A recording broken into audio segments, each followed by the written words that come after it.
Model के बूढ़े हो जाने की वजह से शो डायरेक्टर फोन पर किसी से कहता है, अब यह मॉडल बूढ़ी हो चुकी है, इसमें अब पहले जैसी बात नहीं रही।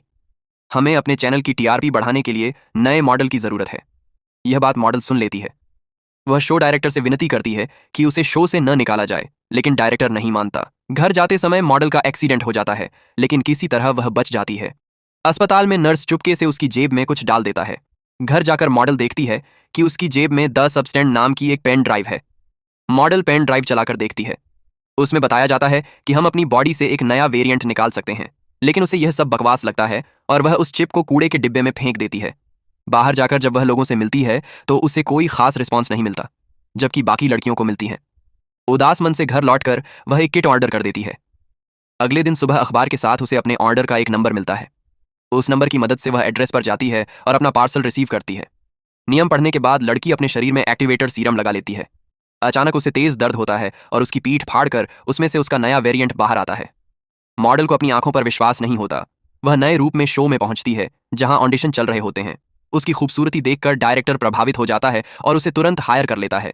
लड़की डायरेक्टर से कहती है कि वह सिर्फ 7 दिन काम कर सकती है, क्योंकि 7 दिन बाद उसे गांव जाना होगा जहां उसकी मां बीमार है। डायरेक्टर मान जाता है। अब मॉडल यही नियम फॉलो करती। 7 दिन वह नए शरीर में रहती और अगले 7 दिन अपने पुराने शरीर में, लेकिन काम ज्यादा होने की वजह से वह अपने पुराने शरीर को एक्टिवेट नहीं कर पाती। जब वह बहुत समय बाद पुरानी बॉडी एक्टिवेट करती है तो देखती है कि उसका शरीर 90 साल की बूढ़ी औरत में बदल चुका है। डरी हुई मॉडल एजेंसी को कॉल करके कहती है, मुझे यह सब यहीं पर रोकना है। एजेंसी वाले उसे पार्सल रिसीव करने के लिए बुलाते हैं। वह किसी तरह खुद को ढककर वहां पहुंचती है। घर जाकर उसे अपनी नई बॉडी में सीरम इंजेक्ट करना होता है। आधा सीरम इंजेक्ट करने के बाद उसे याद आता है कि आज उसे एक बड़ा अवार्ड मिलने वाला है और यह मौका वह गंवाना नहीं चाहती। इसीलिए वह बीच में ही प्रक्रिया रोक देती है, लेकिन ऐसा करने से उसकी दोनों बॉडी एक साथ एक्टिवेट हो जाती हैं। नई लड़की जब होश में आती है तो उसे पता चलता है कि मॉडल उसे मारना चाहती थी। गुस्से में वह मॉडल को मार डालती है और खुद अवार्ड लेने के लिए तैयार हो जाती है। स्टेज पर पहुंचकर उसे कुछ अजीब महसूस होता है। वह भागकर बाथरूम में जाती है जहां उसकी नाक से खून निकलने लगता है। घबराकर वह जल्दी जल्दी घर लौटती है और दोबारा अपने शरीर में एक्टिवेटर सीरम लगाती है। उसे लगता है कि फिर से उसका नया रूप बाहर आएगा, लेकिन अब कुछ अलग होता है।